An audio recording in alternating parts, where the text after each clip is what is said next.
Okay, until 5:45 we can have panel discussion, so we have roughly 1 hour.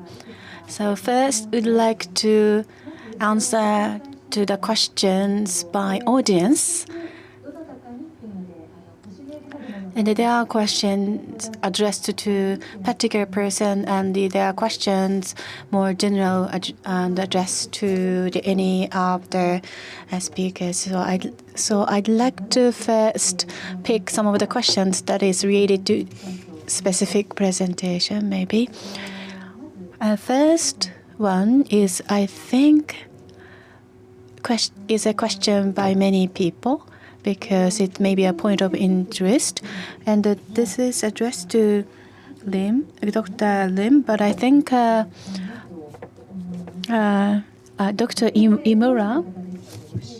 Iiyoshi. So this is for Dr. Iiyoshi. A lot of money to invest, but Japanese universities are struggling with serious money shortage. What should we do? Yes, this issue is related to any university, but Dr. Iiyoshi, I think this question is addressed to Doctor. And later on, I'd like to ask the same question to the other three panelists, but I'd like to answer in Japanese. National university in Japan have limited budget. I mean, that there is a zero-sum game, I think, because there is, of course, limited budget from the government. So that means that we need to generate revenue somehow. Peking University, for example, he didn't talk about this before, but today, but I think. And the introductory, the Chinese have registered 500,000 students, learners for this MOOC. So it seems that there would be a large money spent, paid to the MOOC for the Chinese language learning.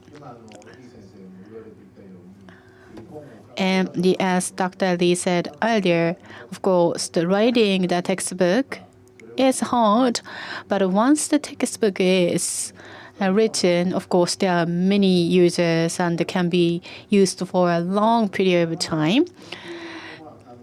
That's true.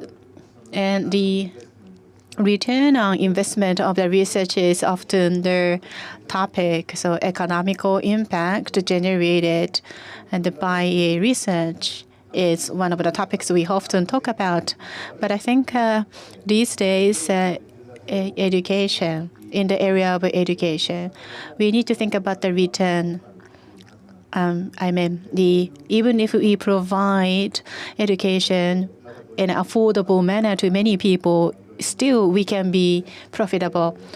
So I think we need to think about the kind of mechanism. We often talk about in Japan about the lifetime learning or re-education or the work style innovation. And so I think the people who want to learn, there are many people who want to learn, and I think we can provide them with the education with profit. So that would be the best scenario.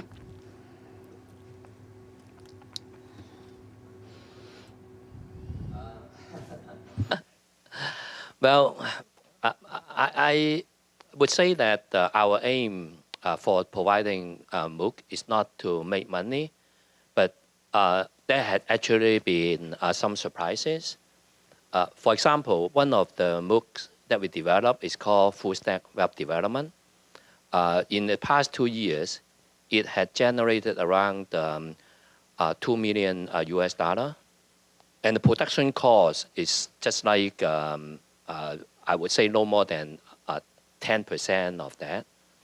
But so I think if we develop a high quality MOOC in an area with high demand there are actually a lot of opportunity to generate the income. And the income is from the mass, the scale, really allow the generation of income. Even say each student pay $50 when you have thousands of students paying that, that would add up to a huge amount. So, and also I think we are targeting also different kind of audience. Those who are willing to pay, in a lot of the cases, are the full-time working professionals. And also for Coursera, they also have a model called a B2B. Instead of charging the individual students, they would charge a company.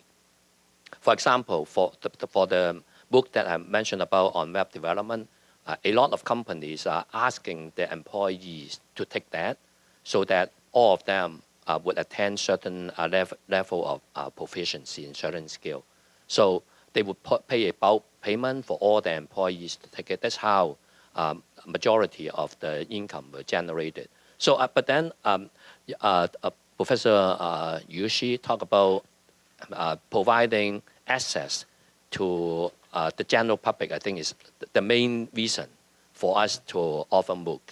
And this, I would say, is the impact that we originally would not expect or even imagine. For example, as I mentioned earlier, just the course that I introduced had reached over 300,000 students already, right? So this is something that is very rewarding as a teacher to be able to reach that kind of learners.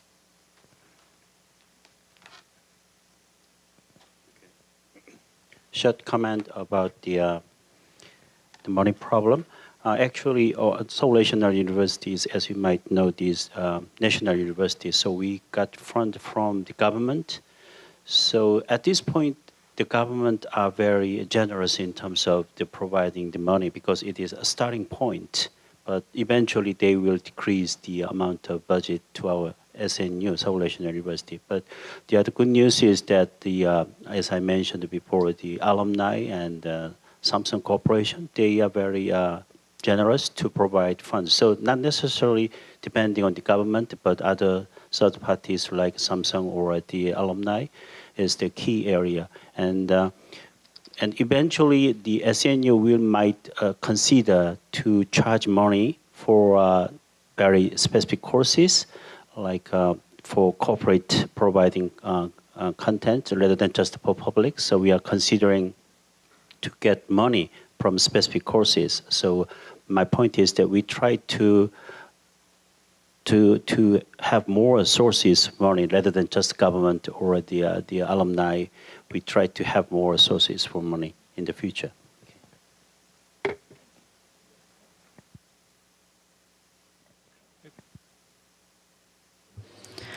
So which portion of the ICT is most expensive? I think this is the difficult question for you to answer. And in the computer, actually, we have been reducing the investment in the computer, spending on the computer every 3% a year, and that means that we have spending just half of the money than before, compared to before. But there is no problem because the speed of the computing is getting faster. But we have a problem with when it comes to human resources. So those who know IT. Those who know IT and those who can use IT for the education, I mean the support the education using the IT. So those are the people we need. And there's a shortage. And we are not just focusing on the, I mean the IIMC has about over 100 staff member, but actually the number of the staff is maybe the half of the counterpart in the U.S. or maybe the 1/3 of the counterparts in U.S., for example. And of course, if you are working on the content, then there's costly, for example, and the content needs to be think about. For example, the content for the math cannot be used to the physics, but a computer maybe we can use for. And we have the I have been involved in the video clip collection for the information ethics in council of the promotion of the ICT, and we get 8 million yen per month, per year, and because there is a personal computer that the co-op sell to the new university student, and it's embedded in there. And so even though the per unit it's not so lucrative, and we sell many of them, and of course. It takes time, but maybe 2 years, 3 years, we'll be able to pay off. I mean, the pay back. So we have the good target and the good model, and then we'll be able to generate revenue. Understand. Thank you very much. The topic is going very fast, but if we go back, MOOC originally, like for example, the first catch copy of Coursera is take the world's best courses online for free. That was the slogan for Coursera, meaning anyone can take the course for free. And now we talked about the revenue models. And of course, this should not be the primary purpose for this, but we have to make our program sustainable. To do that, we have to have some revenue source. Do you have any policy for that? Professor Kita just commented about that. But Professor Iiyoshi, Professor Pong, any comment? Well, open education was first realized by OCW in 2001. At that time, we had no intention to make money and did not care about the financially sustainable courses. And the year 2000 is the era of O. And now the year 2000 to 2009 is the era of O1, and still continues. And from 2010 to 2020 is the era of OE or OE2, Open Education 2.0. Now, what are the differences? My thought is that now, first period is the open and free program offered. But now, in the second period, the providers have to make money and establish the business model. And then the learners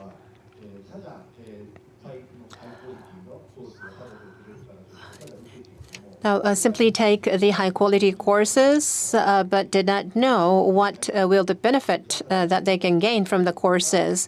And so the students have to realize, will clearly understand the benefit that they can gain from taking the courses. Now, the profit of these two groups match. And so when you take more MOOC courses, learners can benefit more. And the providers, if you provide more MOOCs, you can make more money. And with that money, you can build even better MOOCs. And we started to have this very positive cycle. And so micro-credential is positioned as the relay between the two periods. Now, where the learners can have the rewarding benefit in a visual manner, like can get a good job or can have higher salary.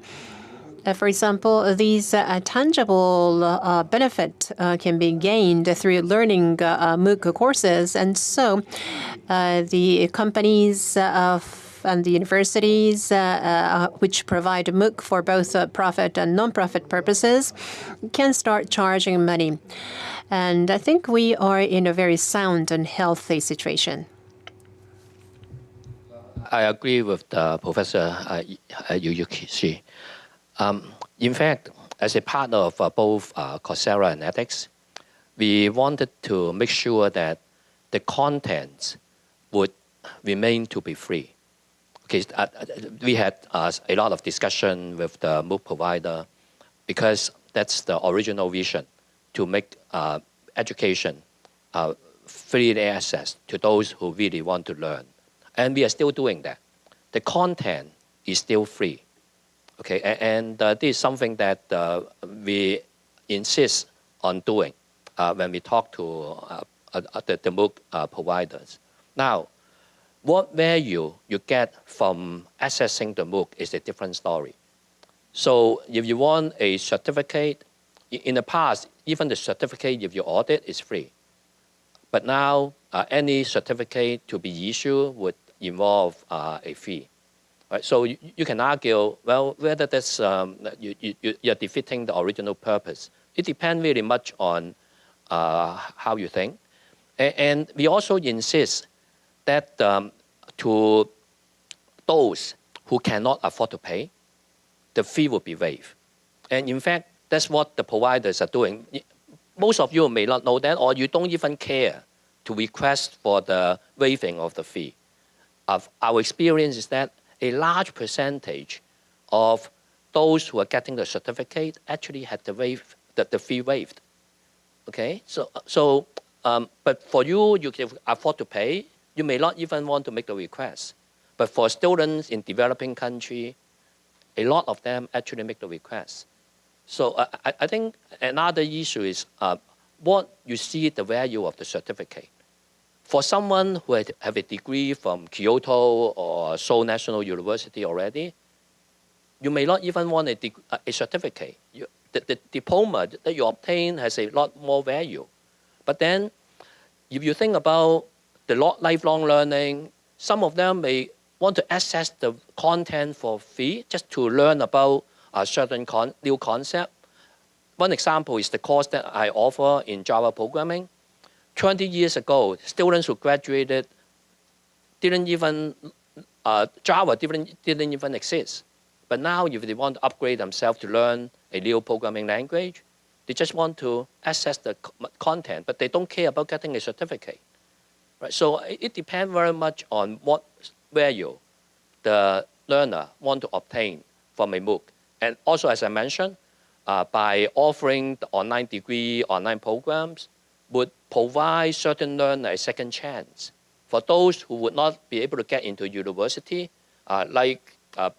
it's really sometimes not the problem of the students themselves.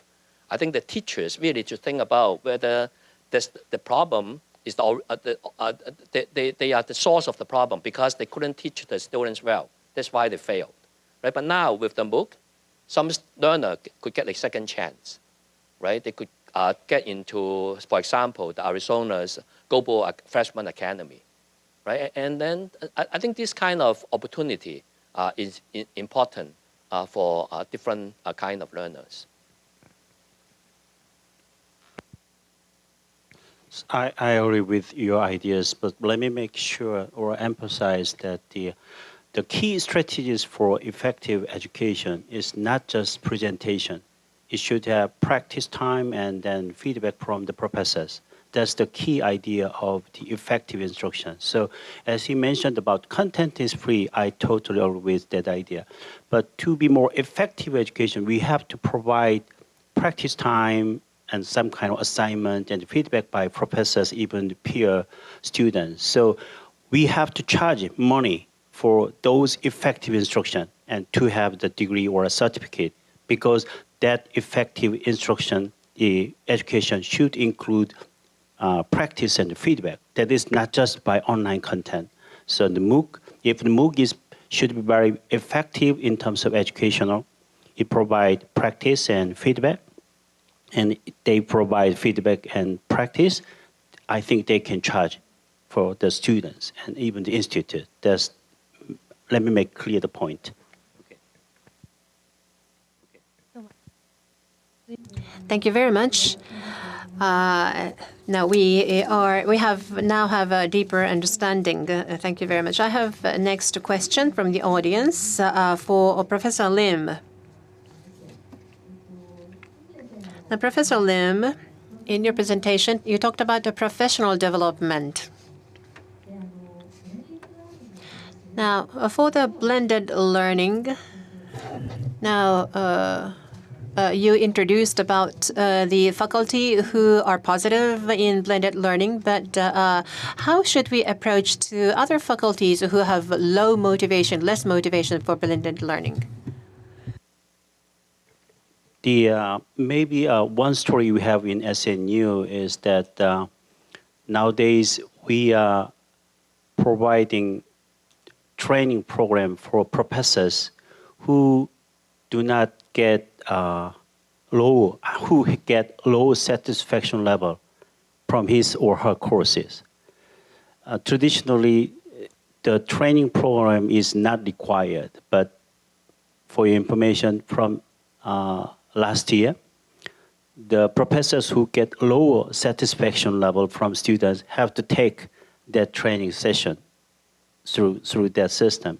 So my point is that through this blended learning, we show the satisfaction level of those students as they mentioned, so that these are the result or achievement that the students have in blended learning. So the point is very clear. We show the satisfaction level and the students' competencies through that blended learning to those professors who feel negative. So we try to show the real effectiveness or result or achievement. That's the key strategy, I think, for those professors who feel negative about blended learning. Okay. Okay, yeah, I just want to make 2 points. I agree with Professor Lim. But then I think for those who are not interested in do blended learning or whatever, right? I don't think we want to force them to do it. I think it's important that if they want to do blended learning, flipped classroom, or even a MOOC, it's really because they're really interested in doing it. It makes no point to force them if they don't do a good job. And actually, we don't need that many teachers to be involved in the blended learning and experiential learning, whatever the MOOC for now. Because I can see in the future, 10 years from now, there will be a lot more young faculty who will be willing to do it because they have gone through the experience. My experience is that it's really difficult to get an old professor like me to change the teaching style because they have taught the way using chalk and board or lecture style teaching for so long, right? Why change if they have done a good job? But for the young professors, think about 10 years from now. Probably most of the faculty member, the assistant professor, would have the experience going through a MOOC. And if they find that the experience is good, then they'll use the experience in teaching the next generation of students. So I think we just have to wait maybe longer for more and more young faculty to use this kind of blended learning approach. And then I think the university policy would also play a role. We are now also actually changing the annual review policy by including innovative teaching and learning as one of the criteria for promotion, for salary increment, and so on. So in addition to research and knowledge transfer. So in fact, MOOC is a very important way to do knowledge transfer, not only to students within campus, but also to students who are outside campus.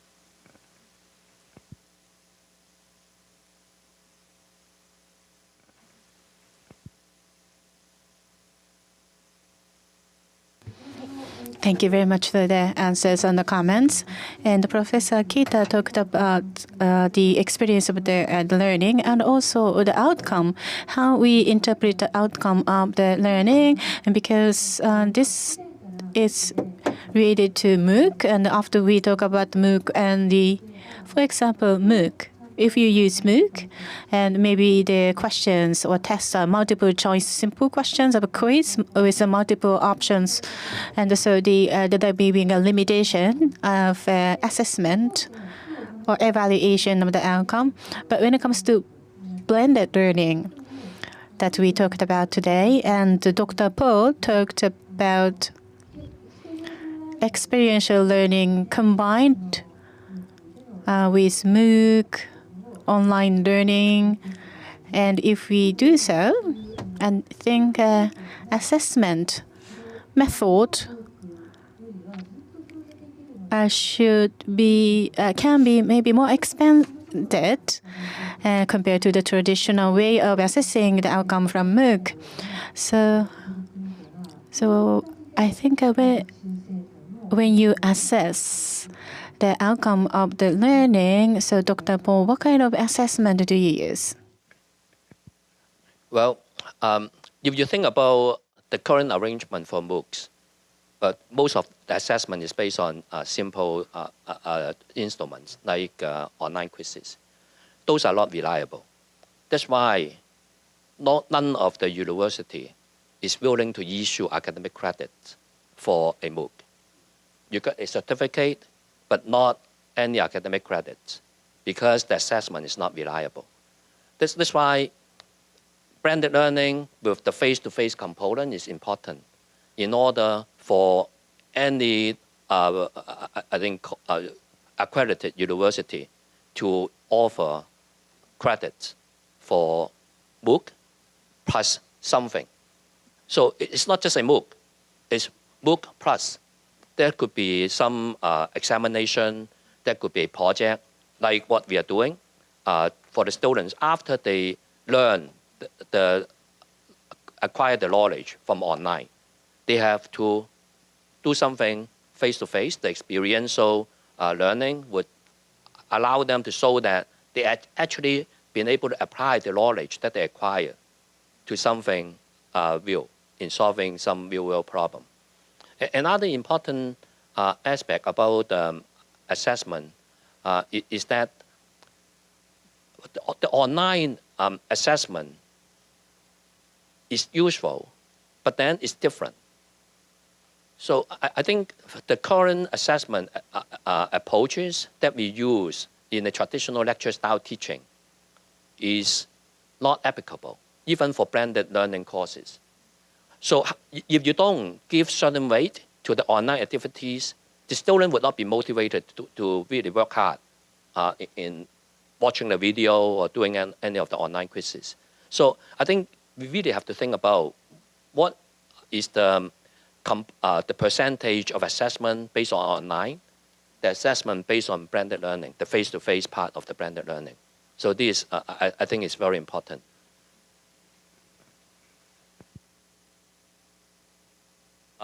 Want to add that about the students' learning experience that was also brought up.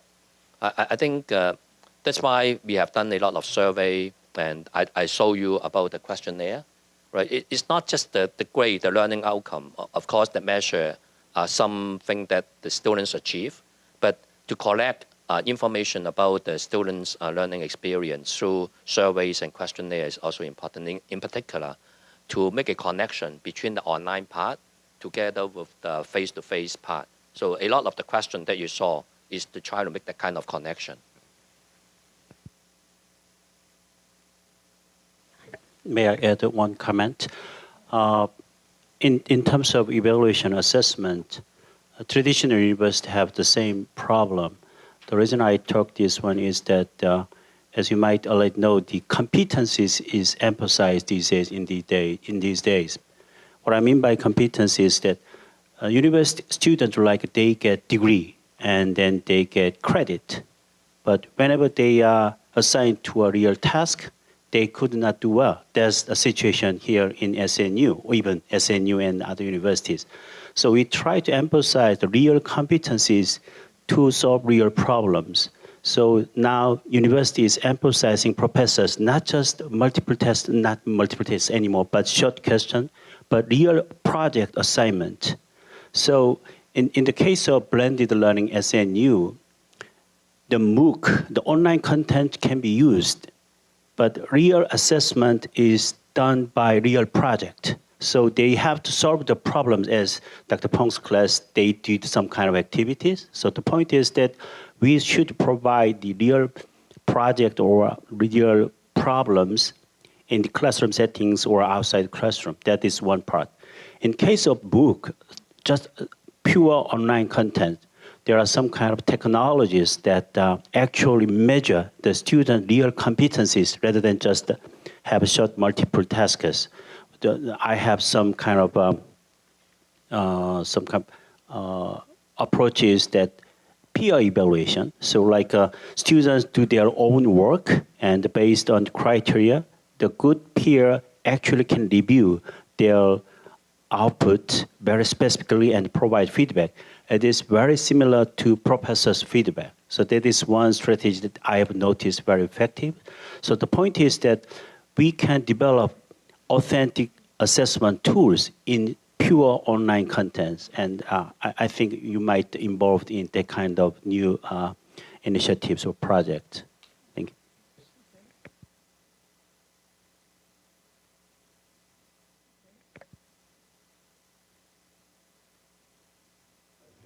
you. Right.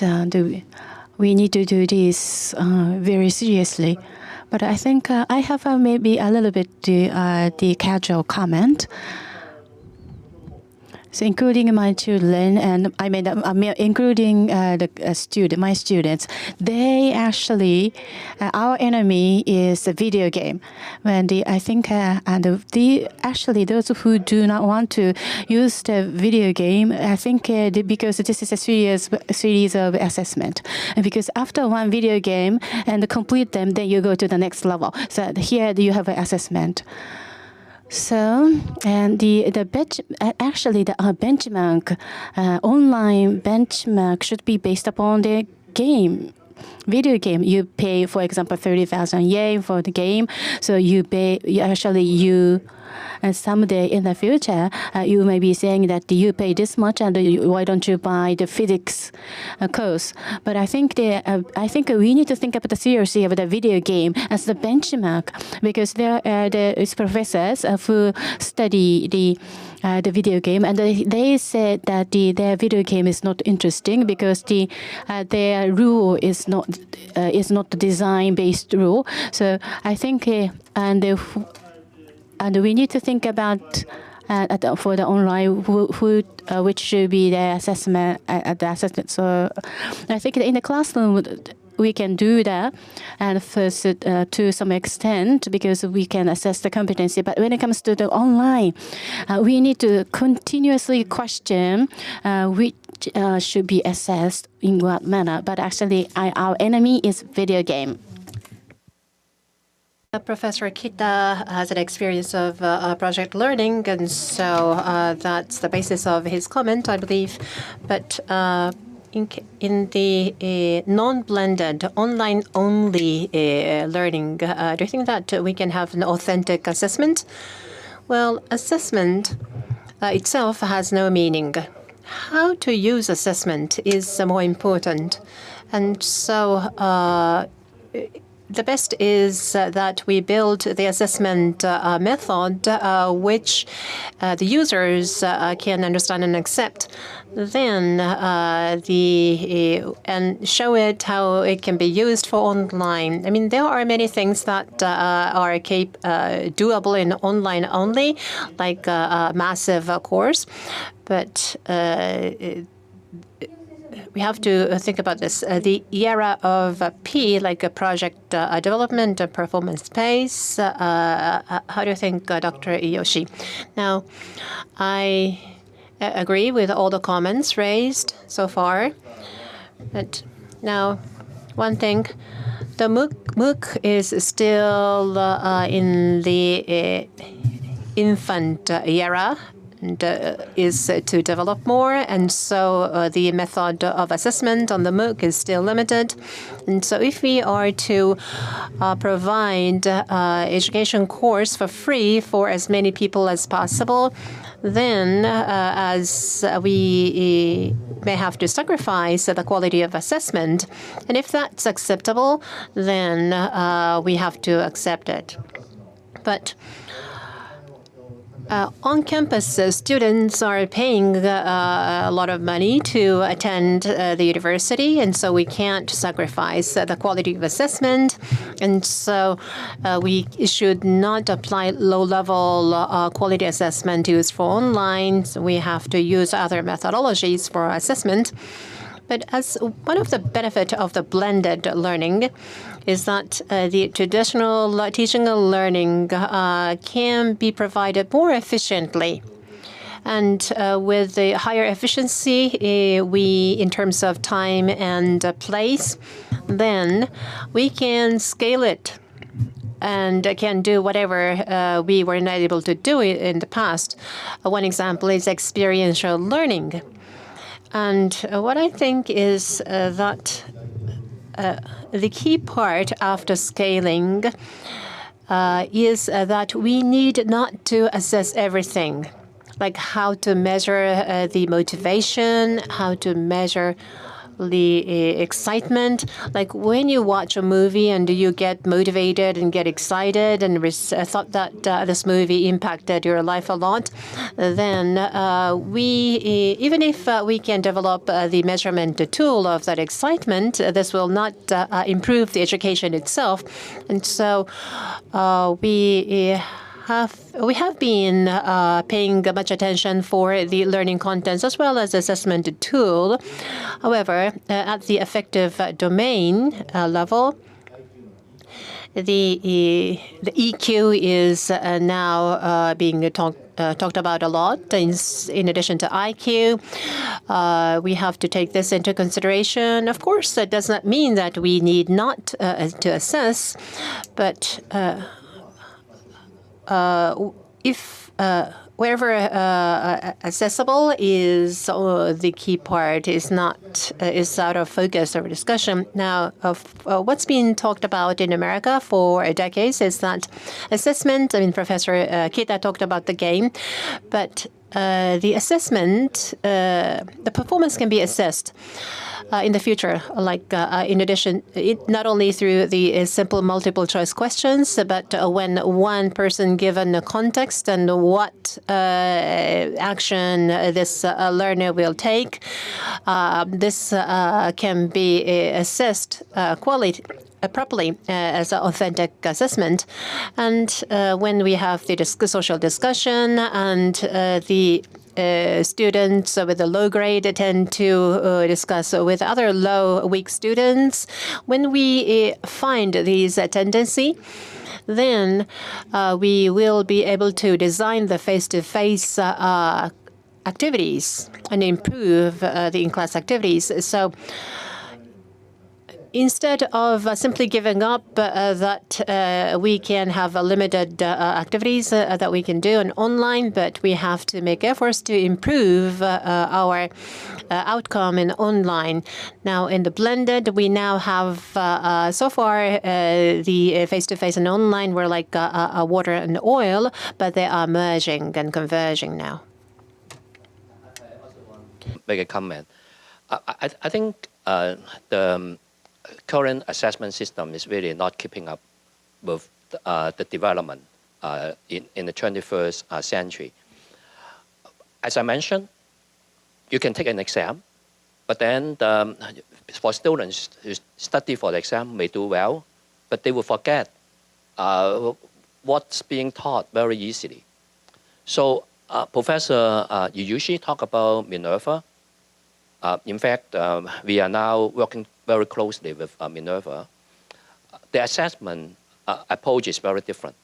Say in the first year, the students take some so-called cornerstone courses which focus on competency.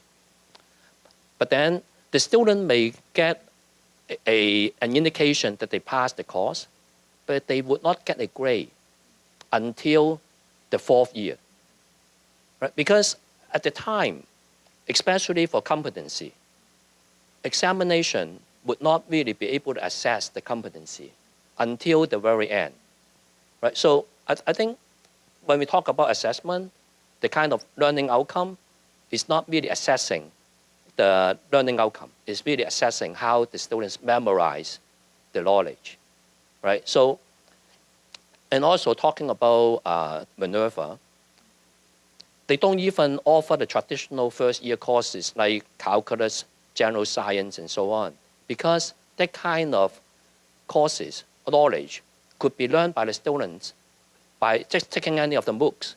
There are so many books available now in these kind of calculus, introduction to physics, introduction to chemistry. Why do we still need to teach them? If the students are motivated, they can just go online and then acquire the knowledge. But for the subsequent courses, you require the knowledge. So that's a better way to motivate the students to take such courses rather than making them a requirement, right? So I think we really have to rethink the approach to assessment, right? Because the kind of assessment we are doing now is really assessing the retention of the knowledge of the students.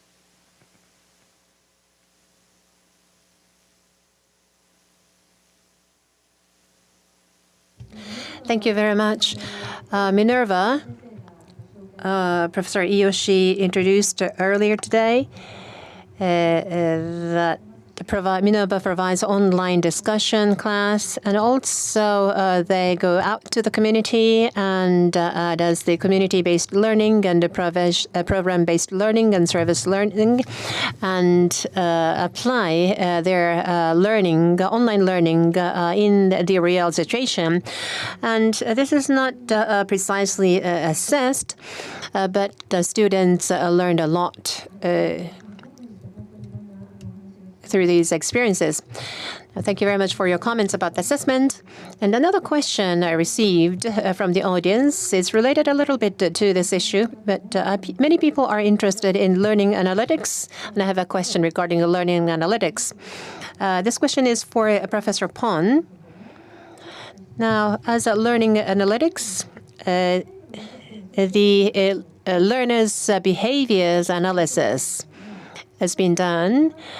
But the judgment of the categorization, is it done by people or done by computer? So I think that his question is that, is learning analytics completely automated, or does it incorporate some human judgment? And if that's the case, who makes judgment? Professor Pong? Thank you. I think that's a very good question. Ultimately, the decision has to be made by human. But then the learning analytics really help by grouping different kind of learners. So Professor Lim also talking about personalized learning. I think that's the ultimate goal of many educators. But then because of massification of education, right, we assume that everyone has the same ability, everyone can learn at the same pace, which is not true, right? So when we have a class of 100 students, they all have very different background and different learning ability. And they have also different learning style. By performing learning analytics, we will be able to do some grouping. The automated tool will be able to analyze the learning pattern and then be able to group the students into different categories.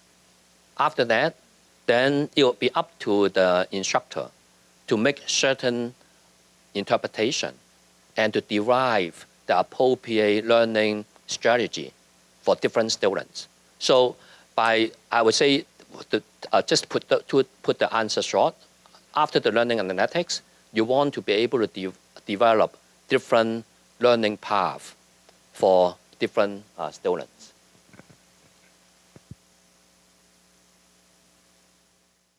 はい、この点に関して北先生は何かないですか？大丈夫ですか？はい、はい、どうもありがとうございました。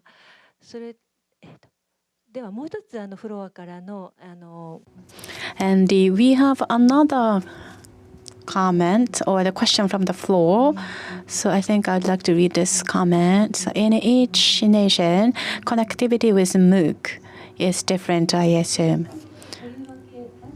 Asian countries, for example, after completing MOOC, how far it's going to be recognized in each different countries?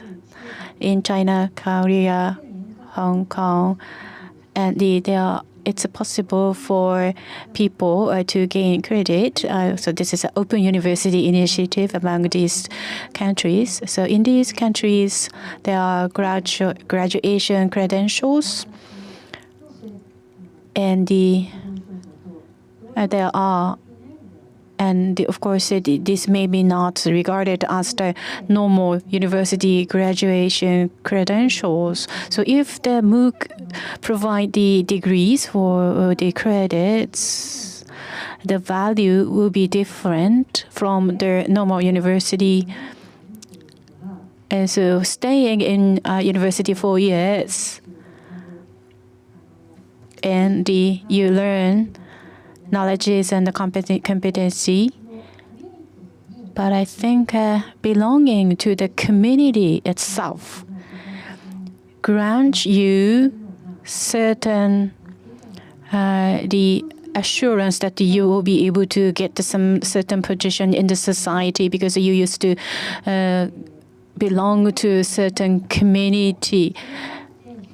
So even if the MOOC will be able to provide the credits or degrees, and do you think that the value of those will become equivalent to those provided by the traditional university? Is that right? For example, the Hoso Daigaku or the Broadcasting University, the credits or the degrees are often undervalued. So, however, the Hoso University is actually the university which has the very good criteria for the issuing credentials. So I think I need to answer to the question to the doctor admission, curriculum, and diploma.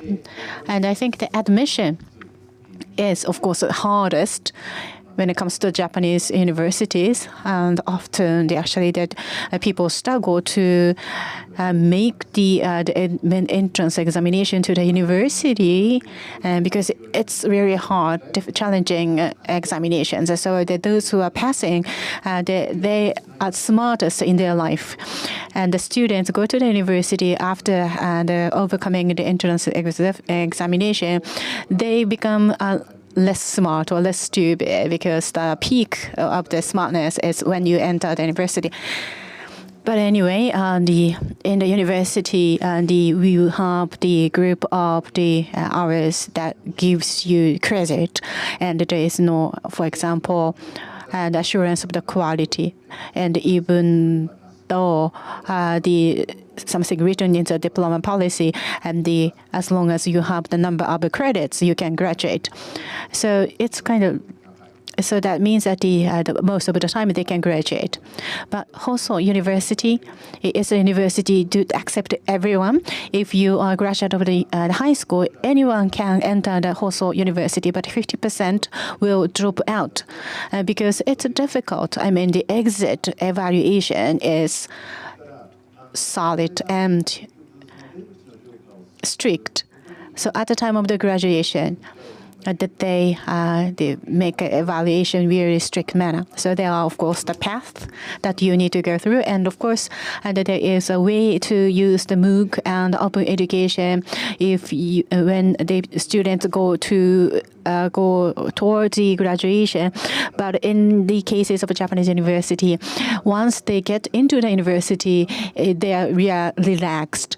But they do not put effort to make effort. So it's like a belt conveyor.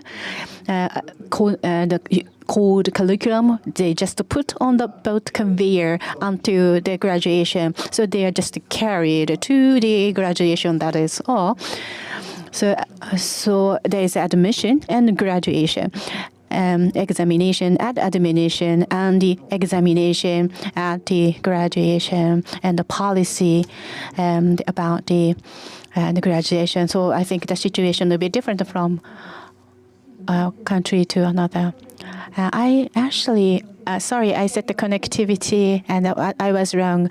I mean that the person who made a question this talked about the sustainability, not the connectivity. Sorry, I just wanted to correct. I want to ask a question. Why do we need 4 years for a student to complete an undergraduate degree in a traditional university? Why? Right? Well, in fact, a few years ago, we started a program to allow high school students to use basically blended learning. Right? We have online courses, we bring them in the summer. Some students actually, before they come into the university, already accumulate around 15 credits. That's 1 semester of work. Right? So the students can actually finish the requirement early because they have already fulfilled some of the requirement. And we are now setting up another program that would allow the students to acquire knowledge from MOOC. And then after they claim that they already have the knowledge, then we set up some assessment. Well, currently, I think we use examination. Say if they claim that I already have calculus, not from the public examination, but from taking a MOOC, then we'll set them an examination for them to show that they actually acquire the knowledge. Then they will be exempted from that particular course. Right? So that will provide different pathway. As I mentioned earlier, different students with different ability, different background. We should provide them with different pathway to get certain qualification. In this case, a degree. So some students could finish a degree in 2 years. Some may take 5, some may take 6. Right? I think because different students have different ability. Our current system is too rigid, right? So I think by using online book or blended learning, this could potentially provide different pathway for different students. Okay, let me briefly comment on this issue. It's kind of a little bit tricky, but if we get credit or a degree from online university like MOOC-driven courses, why do we go to the traditional university like SNU or Kyoto University? The key issue is that, as you might know, the people who just graduate university or other colleges, they do have great skills. Even from MOOC courses, they do have great skills and competencies. But the problem or the issue is that the ethical issue and then social responsibility issue that have been attacked Korea recently, like SNU alumni, but do not show enough the ethical mind or aspect and did some crime. Some scientists do not work well or do not co-op with colleagues. Those are some issues we have. So why do we provide traditional universities? Because in the traditional university, we do provide communities that care together and work together and study together. So there are different roles for traditional universities and then online MOOC type of courses. Online MOOC type courses, they are very good at providing specific skills and competencies like programming or database, something like that from the computer sciences, but not for humanities and social sciences area. So why do we have traditional universities? Traditional universities have face-to-face activities and classroom teaching because the interactions among the students and between professors, teachers are still critical. So I think my point is that there are different types of universities, and traditional university do their own advantage and strengths. And online MOOC or other university, they do have their own advantage and strengths. So they kind of work together to fulfill the social needs of the current environment. Okay, that's my comment.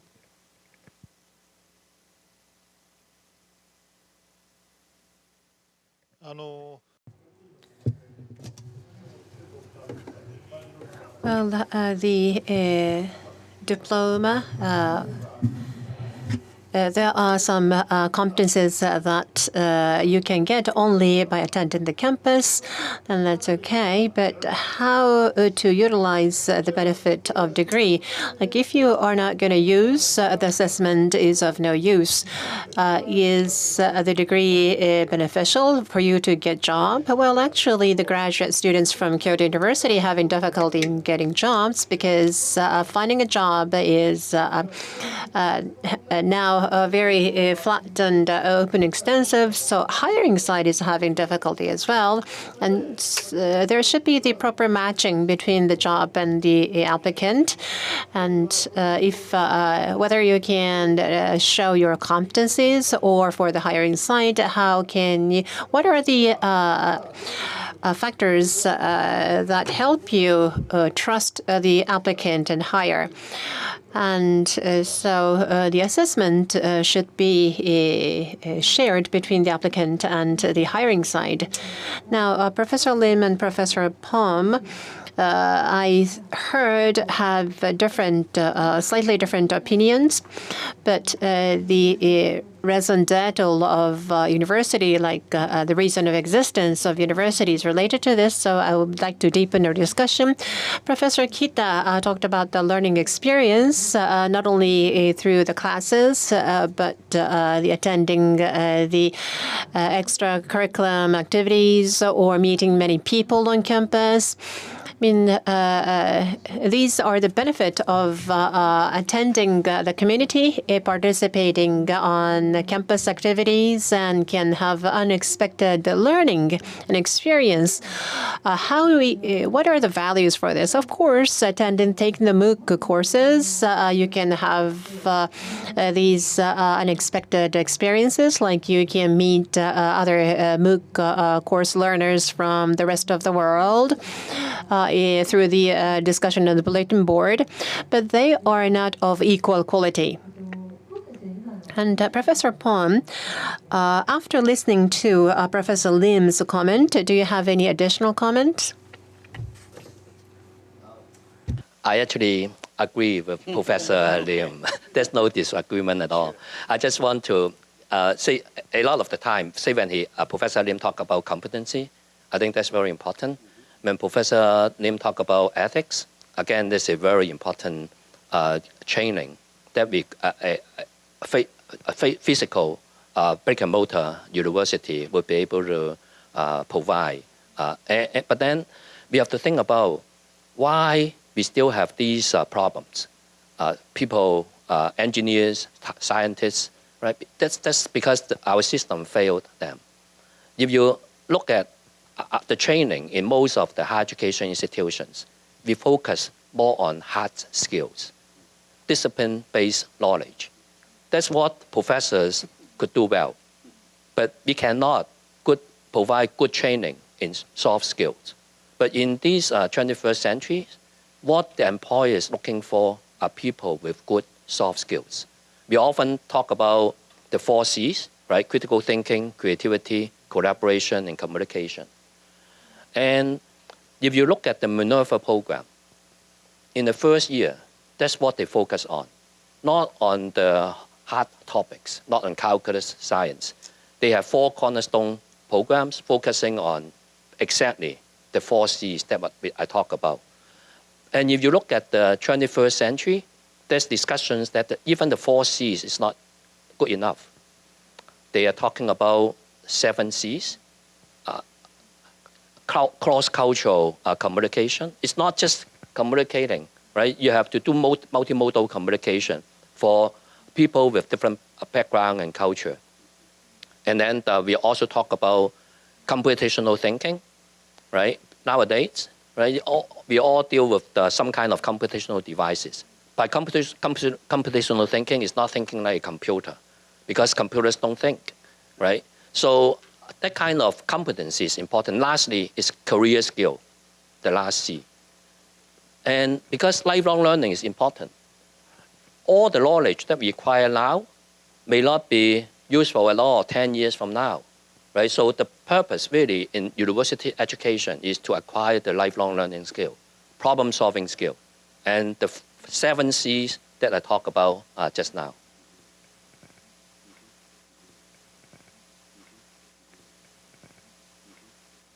Well, the discussion is being very interesting, but it's time that we start to wrap up and close.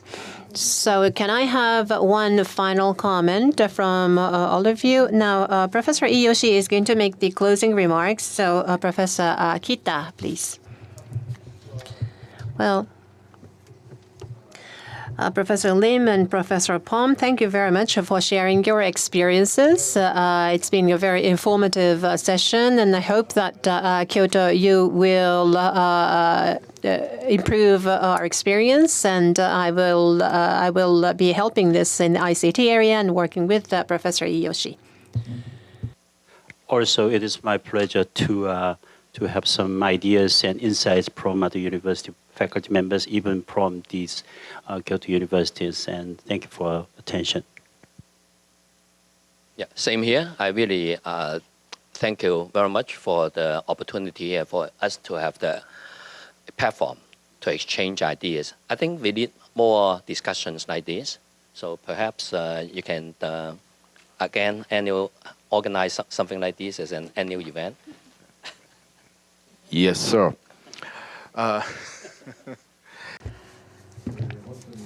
Yes. Well, Professor Lim, Professor Pong, thank you very much. Professor Kita as well. Thank you for joining us out of your busy schedule. Now, Professor Walk, we thought that inviting 4 keynote speakers may be too much, but the survival rate is only 50%. Thank you very much for visiting here, Professor Lim and Professor Pong. And also, we received a very wonderful video from Professor Lee. He produced this video only for the symposium, and according to our National University rule, we are not allowed to pay fee for the video lecture. And I really feel sorry for Professor Lee for working for this for free. But I'm going to contact him and comment him again. If he can join the Skype, we will be able to pay, but I heard that he has another appointment for the Communist Party related issue, so he was not able to join even in the Skype. But thank you very much for all the speakers today. Now, one final comment is related to Professor Akita's first question. But the university has 3 policies: admission, curriculum, and diploma. The university have to provide the systematic and the systemic education through these 3 policies, and this is wonderful. But in order to adapt quick changes in this era, like people who graduate the Department of Engineering, what skills and the competences they should have. I mean, we are spending about 5 years to discuss about this. So the organization with the systematic curriculum building and education. I mean, organization we cannot spend too much time simply discussing and preparing this system. And I have 2 points. Now, of course, for the university, you have to have a very systematic curriculum and framework at the very fundamental level. But on top of that, at the graduate school and other the degree presentation, we have to be more flexible.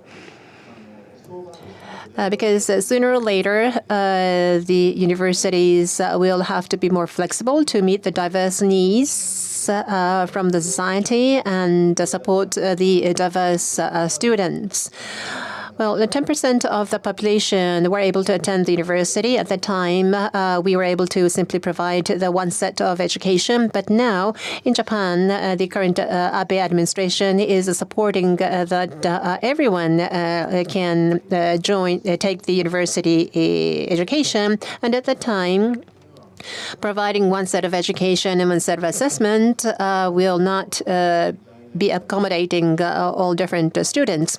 And so we are at the turning point of the higher education. So in that sense, this blended is, in a sense, the mode of education for the transition period. Now,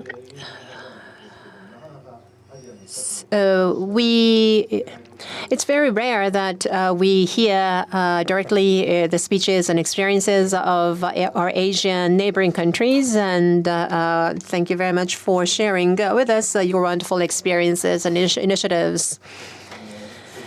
And audience, thank you for attending this program. This is Friday evening, and but thank you all for everything. Professor Matsushita, please close the session. Well, thank you very much for staying with us till the end of today's program. Well, this content is not directly related to my areas of study and expertise, but all the topics are interesting and stimulating to me. And thank you very much for sharing your experiences. A warm applause, please, to the speakers. Thank you very much.